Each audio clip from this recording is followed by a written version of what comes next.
Welcome everyone to the session on irrigation and socio-environmental resilience, finding confluence between strategy and disaster.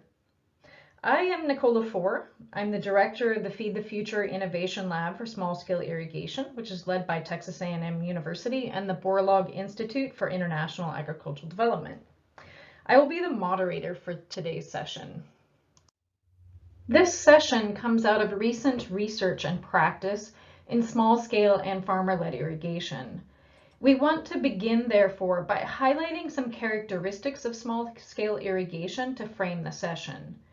While irrigation in developing areas has historically been public or donor-funded, usually infrastructure schemes, small-scale irrigation tends to be individual, household, or small groups of farmers who invest in their own technologies and marketing. It is also flexible and adaptable, meaning there's no single technology or set of practices prescribed. The approach tends to be based on the context at each individual farm, sometimes combining technologies and most often changing over time, especially the crops that are produced. Small-scale irrigation technologies are often used for multiple purposes by the farmers or households, including household and livestock uses. The ability to adapt is because small-scale irrigation is usually self-provisioned and not provided by public or donor agencies. Farmers engage directly in the market for inputs and sales. Finally, small-scale irrigation is also rapidly expanding. In some countries, small-scale irrigation covers more area and farmers than public schemes. And this is where our session sits. The individual and dispersed nature of small-scale irrigation makes it difficult to regulate and even to monitor its scale. So where do we go from here then? How can the benefits of small-scale irrigation be expanded without the disastrous environmental outcomes? We have chosen rapid interviews for our session today so that we can hear from more viewpoints. This means that panelists will only have 2 to 3 minutes max to talk to the key questions. We've put papers and presentations on our session webpage if you'd like to have more detailed information. We encourage you all to add questions in the chat box, and we'll try to get to those questions later in our session. So let's get started.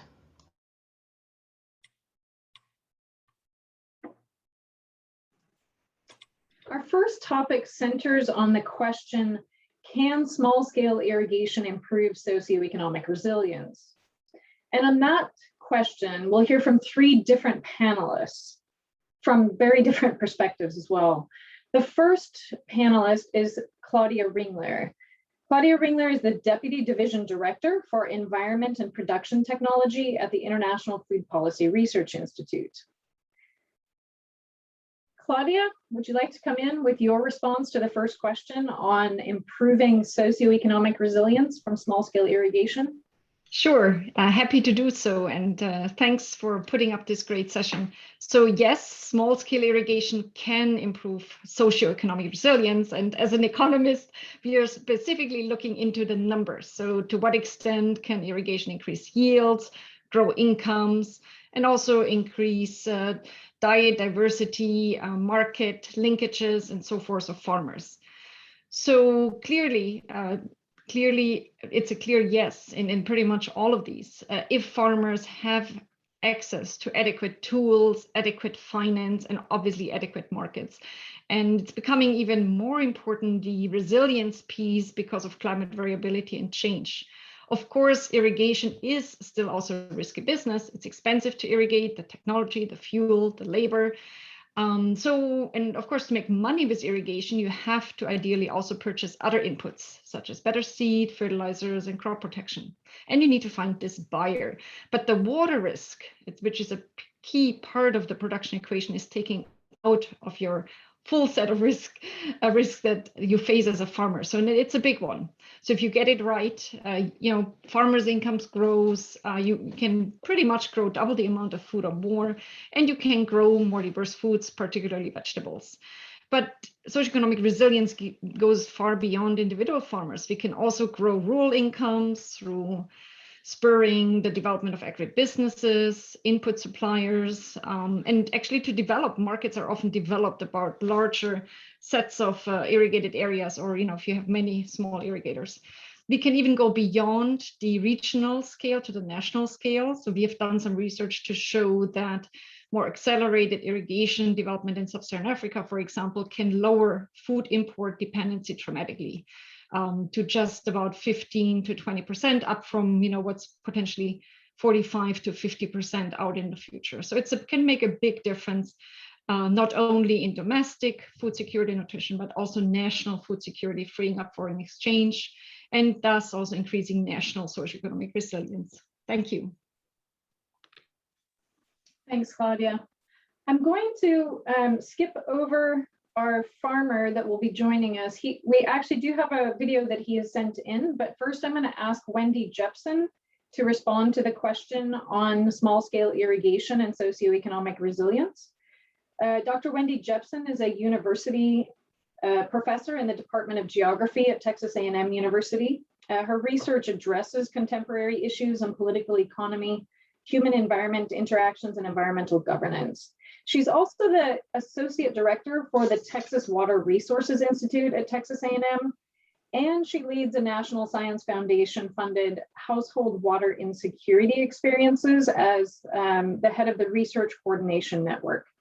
Wendy, your thoughts on socioeconomic resilience and small-scale irrigation? Absolutely. Thank you so much. And thank you, everyone, Nicole and Claudia as well, for your comments. And I would concur with Claudia to the extent that, yes, I think there's evidence clearly that small scale irrigation does hold potential for socioeconomic resilience by its both design and implementation. And we certainly see that in what Claudia mentioned. But as I'm trying to be provocative in this discussion, and so I want to throw something out there to suggest that perhaps we need to be a little more intentional in the way we think about what resilience is. So in a recent commentary led by Catherine Grasham of Reach's, Oxford Reach's program, we argued in that piece, it was published in Nature Clean Water, that climate resilience is an important concept, but in its ambiguity, it does have competing definitions. And so what we argued with that is that we need to repoliticize, in fact, this concept of climate resistance more broadly. And we asked the question of climate resilience of what, to what, for whom, over what time frame, by whom, and at what scale. Now, in 2 minutes, I don't think I can answer all those questions in relation to small scale irrigation, but certainly suggest that we need to be attentive to one particular dimension of resilience that I don't think we have yet grappled with thinking about small scale irrigation. So the question that I have is, can small scale irrigation mitigate against climate maladaptation? That is, when adaptation strategies inadvertently increase vulnerability to climate change. So this requires not just the set conditions of what small scale irrigation can offer, but this set of social relationships that engage in how resilience is built by people and through their activities and their institutions. So, so for small farmers, this means that, again, resilience building, that question of maladaptation probably needs to be at the center of some of the development projects that are rolled out, rather than being like a secondary outcome that, oh, well, we have diversity, and diversity supports resiliency, so therefore it's resilient. I think we need to really take on the challenge that maladaptation is not just simply about technology, it's about responsive change, social, political power, resource mobilization under changing circumstances. So attention to maladaptation then requires intentional engagement, that communities and households need to deliberate and think about what are we going to do under certain climate conditions. Not simply, are we making more money? Are we expanding our hectarage? Are we managing our resources today? I think the questions of future planning need to be integrated. So that's where I see the next challenge for farmer-led irrigation, for small-scale irrigation, is trying to incorporate those future outcomes and to mitigate against maladaptation, which I don't think are at the center of what we've seen thus far. But I do believe there's some opportunity for the development community to address this challenge of maladaptation. So currently the metrics of success for small irrigation include income, crop yield, productivity of water, gender empowerment. These are all critical and important. But I do also believe that maybe we need to align more centrally questions of climate resilience to the existing metrics that we have in terms of our projects. What does that mean and how do we move forward? So, for example, rainwater harvesting practices offer considerable buffers to drought, but they're not included in FAO data total irrigated area. But that simple shift of focusing on those data for our metrics and for our evaluation systems, I think would benefit communities in terms of asking those questions about how are we going to adapt for future conditions, not just be successful in the current state. So along those lines, we need to embed our values for generating context-specific indicators for how climate resilience can be monitored and measured over time. But I do believe that small-scale irrigation has the necessary conditions, but we need to move it forward for the sufficient conditions of the changing climate that many, many communities face. Thanks. Thank you, Wendy.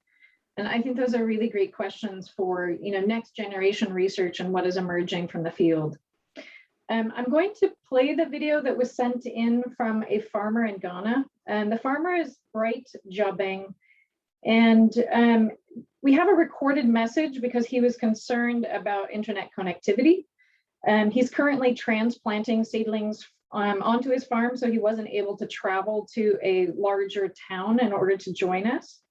Mr. Jabeng currently uses a combination of 2 solar pumps and 1 petrol pump. He's been replacing fossil fuel pumps as he's gone along with solar. And this has helped him to reduce operating costs and reinvest into his farm.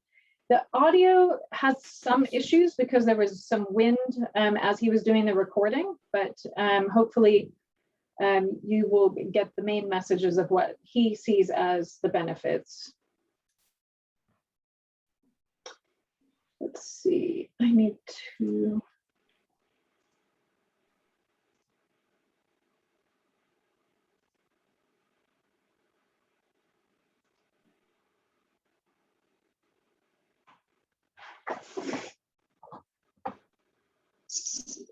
My name is Bryan.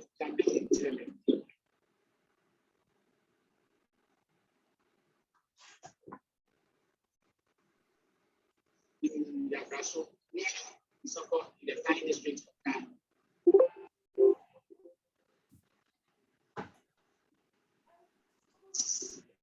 My name is Bryan. I am 20 years old. I am the CEO of Cedar Plants, located in the Brasso, near support the fine district of Ghana. I cultivate tomatoes, cabbage, and green peppers. I use a solar water pump with a booster pump to irrigate my farm using the bulb. Before using the solar water pump, I was cultivating on 3 acres of land using 2 well pumps. With the savings I was able to make from the maintenance and fuel costs on one of the months, I was able to expand my farm by 3 more acres. With the constant supply of water, I'm able to increase my tomato production by 100%. I also get very good prices for my goods, especially in the rainy season. All these has helped increase my income by 70%. With the supply of water, when a lot of people irrigate it, will depend on how farmers irrigate their farm, taking into consideration the water requirement of their crops. Thank you.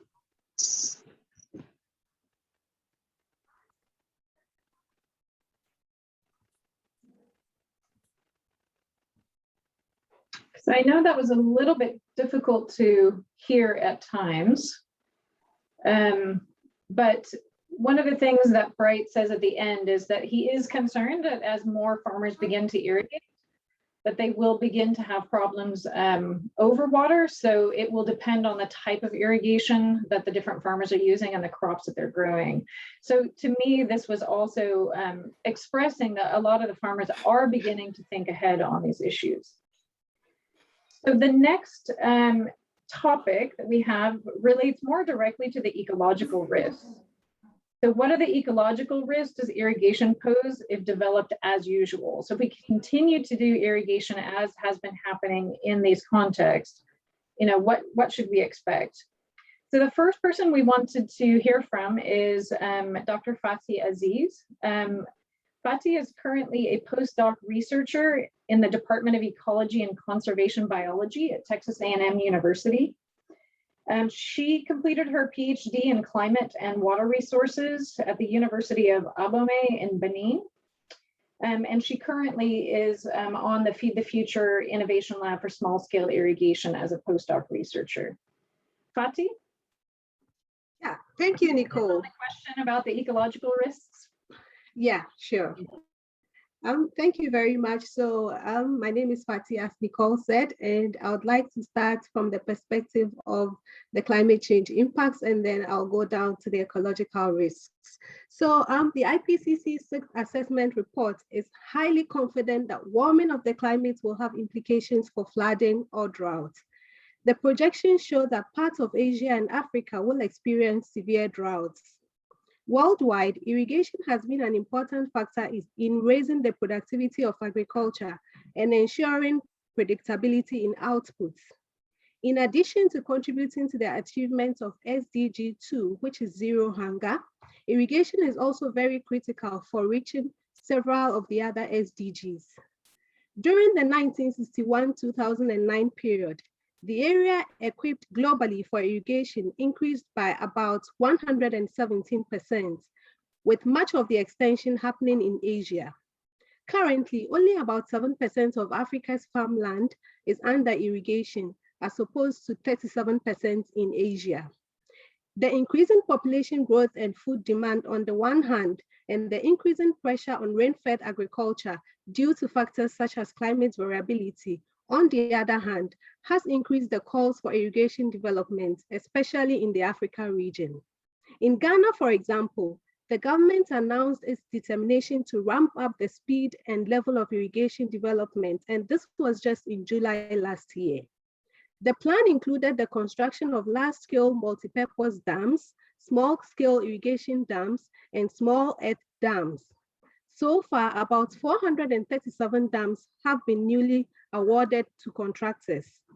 In addition, 100-hectare land will be put under irrigation through surface water abstraction with solar water pumps, while 200 boreholes will be mounted on solar water pumps and drilled throughout the country to harness groundwater.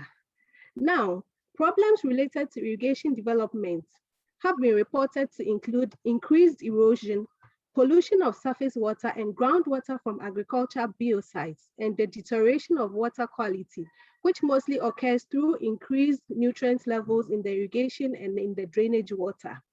Poor water quality resulting from irrigation projects have also been reported worldwide, and they tend to render water unfit for other purposes, harm aquatic species, and cause health implications. A typical example was recorded in the Via catchment in Ghana, when an irrigation scheme was developed for the area. Large irrigation projects, which impound or divert river water, have the potential to cause major environmental disturbances resulting from changes in water supply for downstream users. The potential direct negative effects impacts or occurring from groundwater have been reported to arise from over-extraction, which can result in the lowering of the water table and also decreases in water quality. Given that irrigation development is a necessary risk, current developments must aim at reducing the associated negative impacts. From my personal opinion, a first step could be the improvement in the efficiency of existing projects before we go on to establish new ones. And again, micro-irrigation systems, since they tend to decrease waterlogging and irrigation, I would also encourage their users before we go on to large irrigation systems. And then in conclusion, I would like to say that as much as possible, Small-scale irrigation systems should be considered first before opting for large-scale ones. Thank you. Thank you, Fatih. I think that's a really good introduction to, and just in time, a really good introduction to our next panelist, Dr. Tilahun. Saifu Tilahun is the Associate Professor of Hydrology in the Faculty of Civil and Water Resource Engineering at Bahir Dar University in Ethiopia. Dr. Tilahun is working on this issue of soil and water conservation, but also issues around water quality, erosion, groundwater, and particularly in the highlands of Ethiopia. Dr. Tilahun, would you like to come in now and share with us some of your studies and some of your cases related to ecological risks of small-scale irrigation? Okay, I can. Thank you, Nicole. Yes, I agree with the previous speakers. Small-scale irrigation is very important in improving the livelihood of smallholder farmers, and currently, irrigation. So, especially my talk will focus on the experience from Ethiopia. It is a very new experience for irrigation. Farmers have been practicing this within the last 20 years, and it is expanding. So this expansion, especially farmers are using local technologies like pulley and recently diesel pumps, and with the recent improved pumps like solar pumps from shallow groundwater and small rivers. I think as this expansion is going on, so the major issue is there is no any control from the local government. Understanding clearly how much water is available and how much farmers can irrigate, how much size of land, and when and where is not clearly known. So this leads to the recently the exploitation of the available water resources. As a case, for example, in Lake Tana Basin, which is a source of the Blue Nile, within the last two decades, there is an increase of like around 3 times of water exploitation, which sometimes causes drying up the rivers and decreasing the groundwater level. So this is a concern, and the other concern is, so as farmers are expanding the irrigation, so they tend to use these fertilizers and pesticides during the dry period to increase their productivity. Even though the concentration of these nutrients like nitrogen in fertilizer and some pesticides, the order of magnitude is not as such as big as those in developed countries, but there is clearly a sign of contamination of water. So shallow groundwater are used by the smallholder farmers for their domestic water supply and for other uses. But now the nitrogen concentration is getting higher, greater than the WHO standards, and even some pesticides, the residual pesticides in some of the crops, in some of the freshwater resources is indicating is increasing, not usable for domestic water use. So this also has a concern because of again, there is no control on how to use those agrochemicals during the irrigation, and this is not only affecting the household, like large fresh water bodies like Lake Tana. So Lake Tana is surrounded by farmers, so irrigation is emerging and expanding. So such large freshwater bodies are also contaminated. I think within the last 2 and 3 decades, As a case, for example, the concentration of phosphorus increased from 0.2 milligram per liter to 1.8 milligram per liter. So it is a lot, and there is a sign of already the growth of, like, water hyacinths and algae blooms, and affecting the ecological systems of this lake. So I think that the main thing to do to minimize this risk is, to stop doing things, as usual. Especially, we need to monitor. I mean, there should be a regulation of, understanding continuous monitoring of the water quality of, rivers and the groundwater, giving a sign of, it is getting high, and there should be accordingly there should be a control. And in terms of field management, we need to think of about, how much water should be allocated, and when and where, and a kind of, using deficit irrigation and conservation agriculture that may lead to decrease the contamination of water bodies from the agrochemicals. And we need to control the expansion of the technologies. Like, the more we expand diesel pump and solar pump, likely it affects the available water resource to people downstream. So this should be things to be done in future. Thank you very much, Saifu. So our next topic really then, it brings up some of the issues that you've all raised so far. I know Wendy talked about bringing this back into the political space or the public space. Saifu, you've talked about some of the regulations and monitoring needs. Claudia, you're talking about the benefits that need to be expanded, but yet we have these risks. And I know you also have worked on water quality. And Fatih is raising a lot of issues as well about, things like erosion, but also water quality. So in our last topic, we have several speakers who are going to talk about how can development investors change their approach to small-scale irrigation in order to support environmental and human health and economic goals. We have people that will speak from a scaling point of view in research from the private sector, as well as in the public sector and some public agencies and donor agencies. So we can start to think forward about what we need to do differently. So the first person who will speak to this is Tai Min. She's a senior researcher who is focused on innovation scaling at the International Water Management Institute. She has over 20 years of experience in this field, working both in research and on the development side, as well as with private business.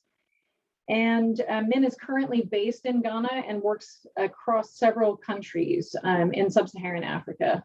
Min, what is your take on how development investors should change their approach to small-scale irrigation? Thank you very much, Nico. From the systemic perspective, the change of development investors' approach to small-scale irrigation SFIs is viewed as process changing, starting from understanding SSI context, systemic barriers and opportunities. SSIs is embedded in multiple contexts, including farming system, agricultural value chain, natural and socio-economic settings, and policy and development environment. And these contexts and their interactions play systemic barriers and also opportunity to SFIs. For the barriers, it includes diverse reality and complex context, which requires diverse investment, partnerships, refined policy, and adaptive capacity. The investment priorities and also mechanisms in favor others rather than SFIs. And formal and informal institutions hinders adaptability of many actors and stakeholders to the contextual dynamics. For opportunity, there are dynamic investment from private sectors, including farmers and their communities in available socio-technical innovations for bundling to reach the scale and potential of asset eyes investment. These available technologies and innovation, including, for example, solar power for irrigation, and digital innovation and business innovation for resource and information flow and market linkages along the value chains. These barriers and opportunity yet can be different among different countries, even within the countries. And this leads to my second point in this changing process is contextualizing the investment. Obviously, there is no single investment pathway that fits all, as it depends on the systemic barriers and opportunity embedded in each specific scales or setting. The contextualizing, therefore, requires the addressing of specific systemic barriers and opportunity. Further, it requires bundling, building up on the available innovations bundles, existing resources, actor networks, and their investments.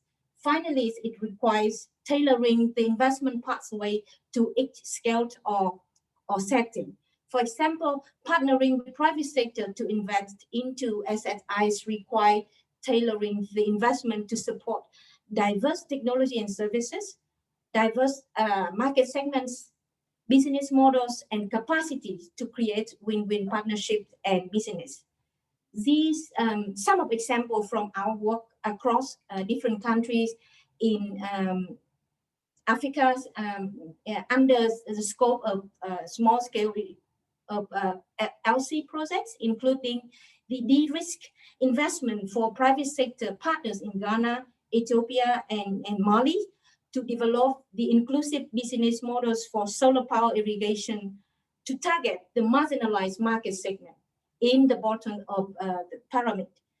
And another example, which is the knowledge brokering for the supplies and demand linkages partnership to boost the diverse markets for solar power irrigation in Ghana. Last but not the least, I want to highlight the importance to stimulate capacity to adapt to the contextual dynamics, such as climate change, financial crisis, COVID-19 pandemics, and beyond. The adaptabilities requires to everything I just mentioned above, and so that we can reach scale. And our lesson learned from SSI's multi-stakeholder dialogue and platforms in Ethiopia and Ghana show that bringing in private sector actors and their investment and engagement into the platform can create an interactive learning and collaborative environment to support innovation, provide inputs into stakeholder plans, capitalize private sector investment, stimulate multi-actors collaborations, and inform public policy and programs, thereby triggering the system transformation. And without system transformation, the scaling of SSIs will not be able to reach in this inclusive and sustainable manners. I will stop at this point and over to you, Nico.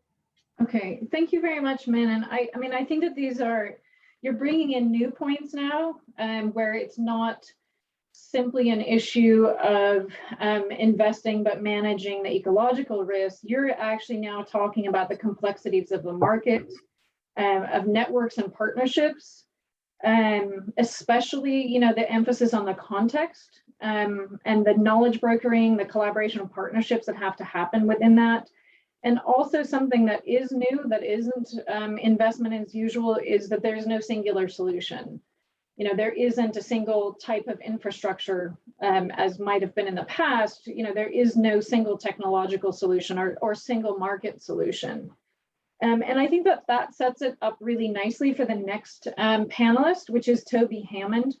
Toby is the managing director of Future Pump, which is a solar irrigation startup that focuses primarily on developing country markets.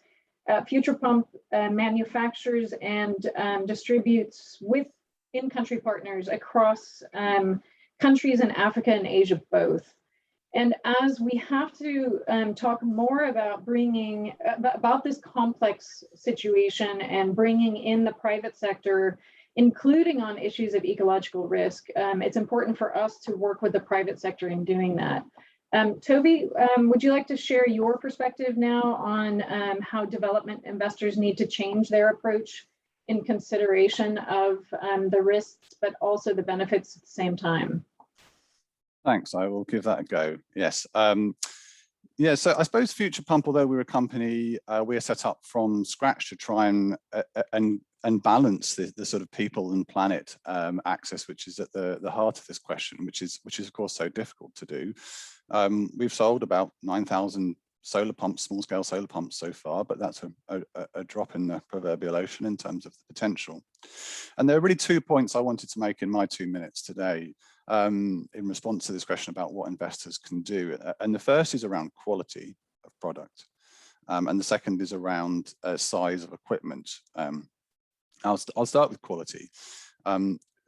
Future Pump, if you'll allow me to, a brief plug, recently launched a 10-year warranty on all of its solar pumps. And in my opinion, if we're interested about the socio-economic benefits of the solar pumps that we're all advocating, we really need to make sure that these devices are super durable and built to last. And I think investors need to take that far more seriously than they have been to date in terms of where they're putting their money, whether that's private sector, social investors, or whether that's donors. And we've come across unfortunate examples where investor money has been spent on solar pumps that they have actually known are going to fail in a short time, but they've been able to tick more boxes by buying a very cheap device which has a very short lifespan and a throwaway product. And I don't think we're doing people or the planet any favors there if we carry on like that. So that's one of the things that Future Pump is trying to do, which is to promote quality. And I think we actually have a moral responsibility to do that to our smallholder farmers. These are very significant investments. The second point about the size of the equipment really chimes with what Fatih said earlier on about micro irrigation. And we often say at Future Pump, well, small is beautiful, which is a saying borrowed from long ago. But actually, it's true. It's so true. If we're interested in impact, we should be aiming our efforts at the smallest scale farmers. And our products at Future Pump are aimed at 1 acre farmers. If we do that, then actually inherently the environmental impacts are more modest. I'm not dismissing the elephant in the room about water abstraction with solar irrigation.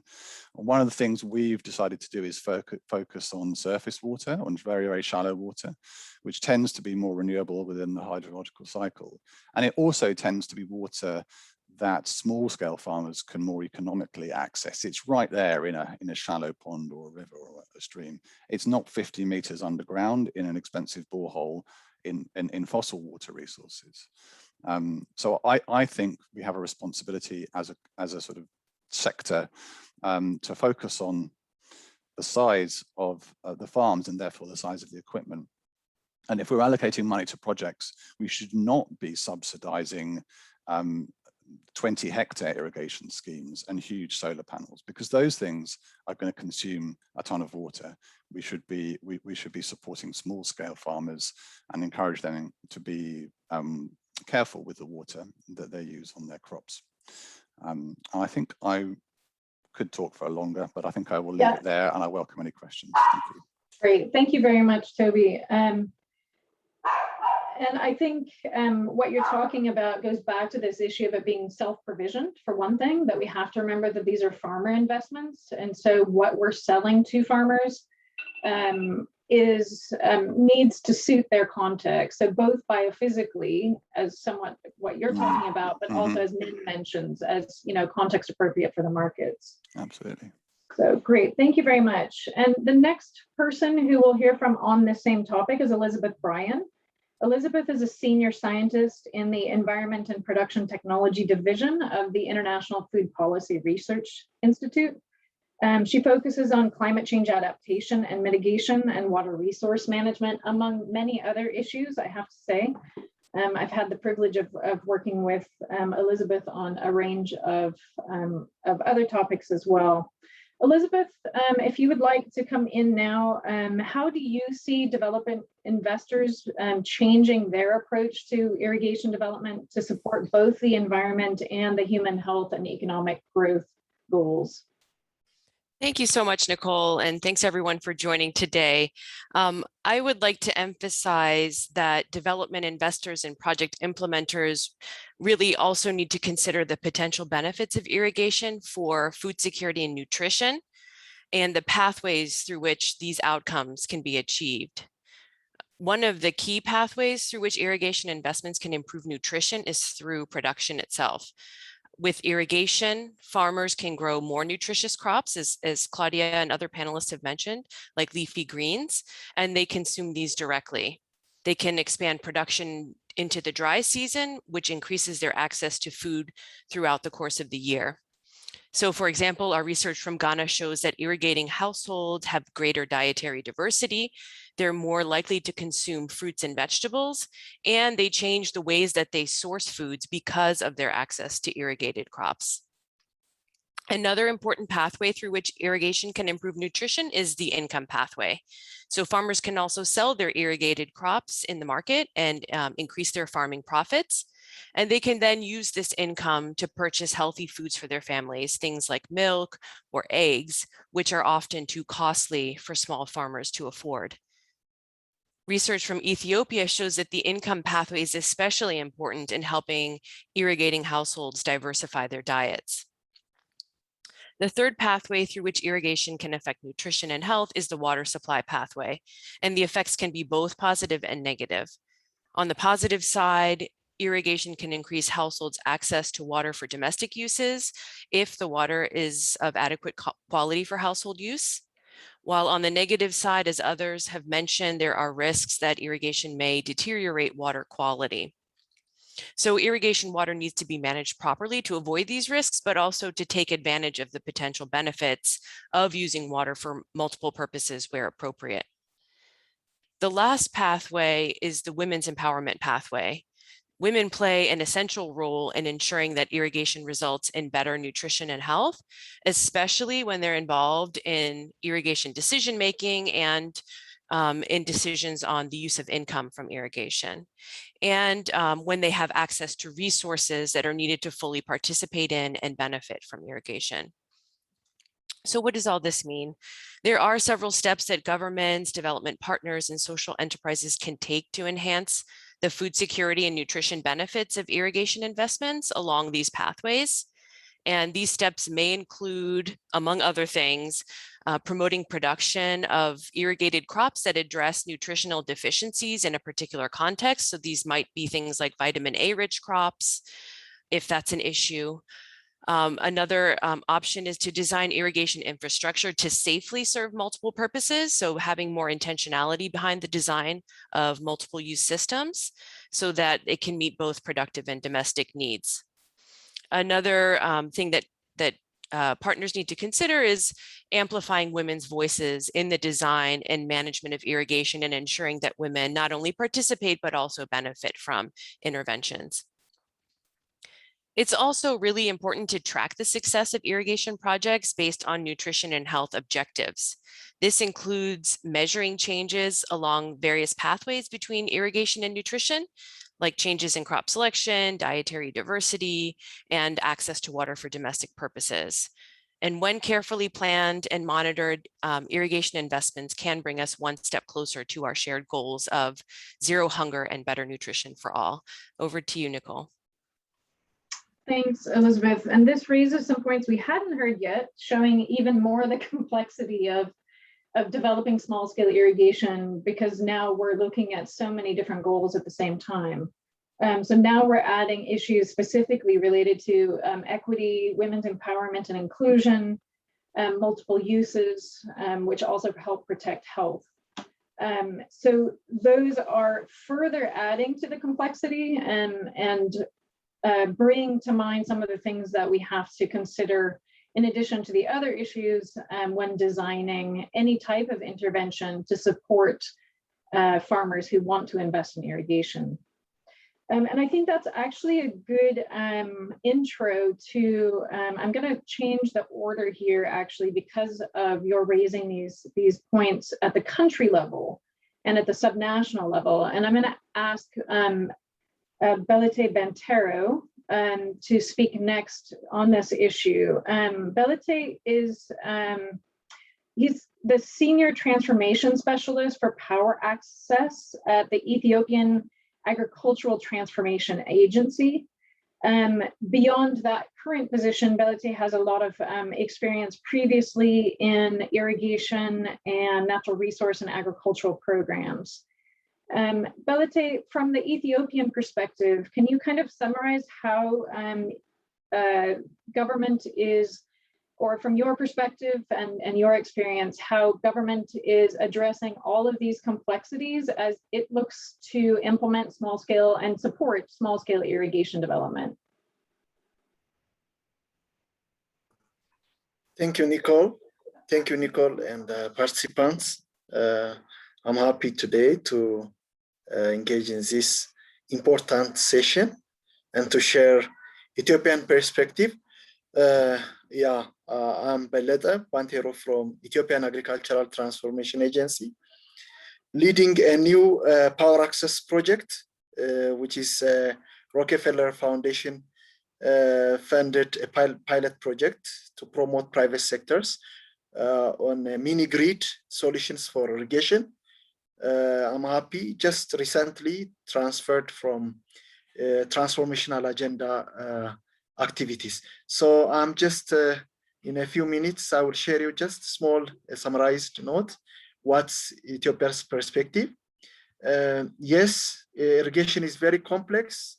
So just recently we have identified, around 32 bottlenecks in irrigation development, small-scale irrigation development, from policy and institutional framework, from research and extension, from scheme planning, designing and construction and management perspective, as well as technology supply chain side.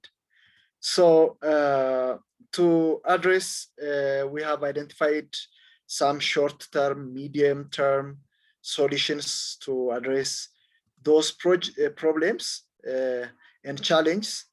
But just I want to share with you recently, based on our recently revised agricultural policy, plus 10 years strategic plan. On that, we have saw the problems from systems perspective. There is an issue of integration, coordination, and also not implementing the lesson learned from the previous developments. There is also a commitment challenge, multi-sectoral integration issues, and alignment. There is also, weak private sector engagement. Now we have focused private sector's engagements as one of big priority pillars, and using new and emerging technologies.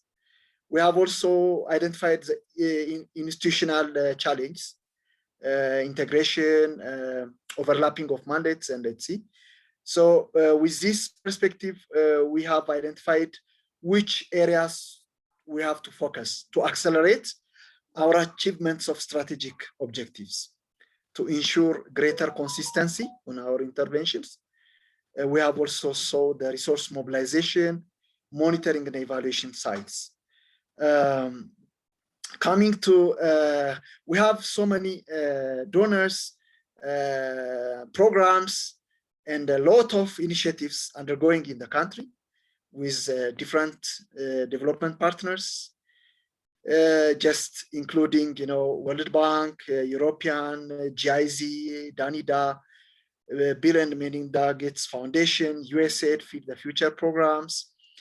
There are also Chinese, Koreans, and JICA and others. So we have to integrate this all to achieve this irrigation challenge.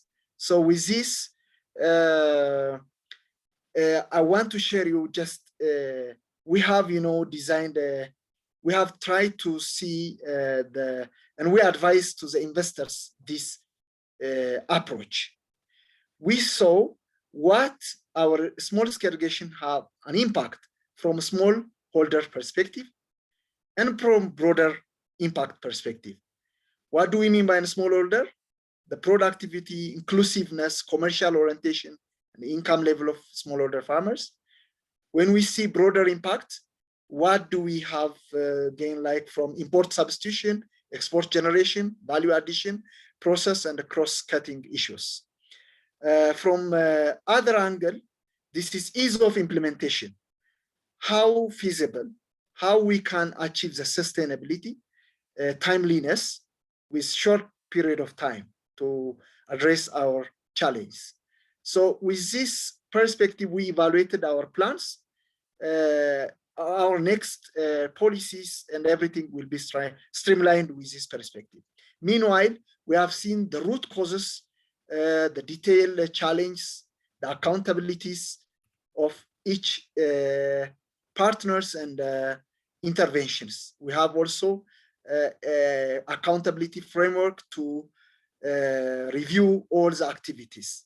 So based on our recently identified, we have seen some small impacts based on our recently interventions. Yes, we are seeing some preliminary impacts from our projects in areas we have successfully implemented. There is a sign of food security, improved livelihood, acute water shortage problems resolved, and livelihood improvements, income, health, so many impacts we have seen. One of the indicators we have seen recently was LC's initiatives in Bardar Zuria, Werada, the ongoing initiatives, the solar, the livestock developments, irrigation, those food, water, and irrigation nexus, integrating these are all. So we are using these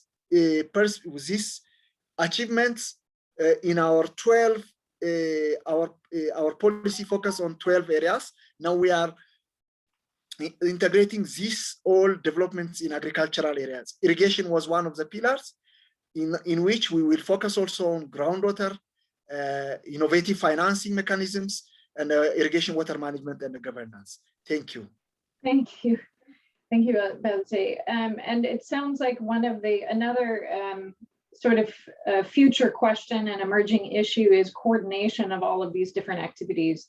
That's of course been an issue in the past, but probably has even more relevance given climate issues and given environmental risks. So I appreciate your bringing that up and flagging that as an ongoing issue. The last person that we're going to hear from today, and this is about, we'll be able to maybe squeeze in one question or two after that, but we'd like to hear from Moffat Ngugi.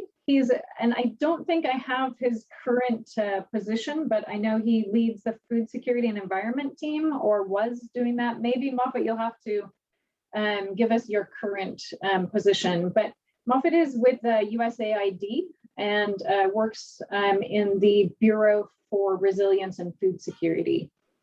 Moffat, can you come in on the issue of how USAID is approaching small-scale irrigation differently than in the past? Absolutely, absolutely. And thank you so much, Nicole, for that. Yeah, my name is Moffat Ngugi. I'm in the Production Systems Division of our Resilience and Food Security Bureau. My role is really to work a lot on the Sustainable Intensification Program area. And this is an area that the USAID and the US government has really honed in on in the last decade or so, really to address both the issues of productivity, but also sustainability issues and inclusion issues. And I work a lot with Nicole and others on the call here to really think about coordinating action in the field. So we kind of do have major central programs that we oversee, but also that are actually then implemented in various countries we all are hearing from. So specifically on irrigation, small-scale irrigation, and how they will support environmental and human health and economic growth outcomes, I think we've already had a lot in terms of the key issues to think about. But strategically, what the USAID as an agency is doing is that we've been in development of a global climate change strategy that's going out actually for public comment in September. And one of the key things, of course, is on irrigation. And it's not just irrigation, small scale irrigation, and thinking really about the quantity and the quality of water that farmers can use to support their various production activities. So in the same strain, we also have our refresh of our Feed the Future initiative, global food security strategy, under which actually we've seen in this time around that the agency is highlighting integrated water resources management as a major cross-cutting intermediate result. What that means is that going forward, the issues relating to water resources management are actually going to be at the core of the thinking and planning, the various implementation and support we coordinate with all the various partners. And I think majority of how we will be able to do that, of course, is really in thinking about how small-scale irrigation is, number one, going to be reducing exposure to the various shocks we see with climate change, but also just other economic shocks that can emerge, and therefore also reducing vulnerability of farmers. And what it does is that it really kind of boosts adaptive capacity of these households, these farmers, to be able to cope with, as we've heard from Elizabeth, how to grow their own, raise the productivity, maybe also earn some income. But while we are doing that, certainly not jeopardize, again, the quality or the quantity of water that's going to be available downstream. So that's a huge issue. So just, again, being able to have considerations of how our various investments in irrigation will actually improve livelihoods, but not endanger or jeopardize livelihoods or environmental flows downstream. So I also want to maybe highlight that one other thing we are doing very differently as of this period is really looking at the question of diversity, equality, and inclusion. And what can be more inclusive than an approach that actually looks at the small scale holder farmer. I think Toby mentioned that question of when you kind of think about who has most benefited in the past from major donor investments is usually, say, larger irrigation projects and so on. But I think over the last 8 years or so, and certainly going into the next little while, we really want to focus a lot on how small-scale irrigation can be a vehicle to actually improve the livelihoods of these poorer farmers and small-scale holders in the various places we work. And finally, one major point I want to point out is that we also have a good framing these days on One Health. I know that the question also had the environment and the health perspective. And to me, I think looking at how we do small-scale irrigation, that will improve the food security within the households, but also their health and the interconnections it has with natural systems, as well as the various urban systems that we all have to intersect with these days. So let me stop there in case we'll probably get any time for any questions. Over. Yeah, I'm not sure that we will have time for questions. I think we have 1 minute maybe. And Moffat, I'll just do a follow on because you were starting to discuss this. How do you see the small scale irrigation interventions as avoiding the problems of the large infrastructure problems that we saw fail in the past? And sorry, you have like 15 seconds to respond before they close. I think it's a scale issue and ownership. To me, the big thing that's different now with small scale holders is that they own it and they actually are able to maintain it, and they because they are benefiting directly within a household or a community. Whereas in the past, it was always like some big government people, and the management and execution was always kind of bungled up, and it inevitably ended up being big white elephants. This time around, I think the private sector engagement, the individual direct benefits for households, I think is a big difference that I think we should continue pursuing.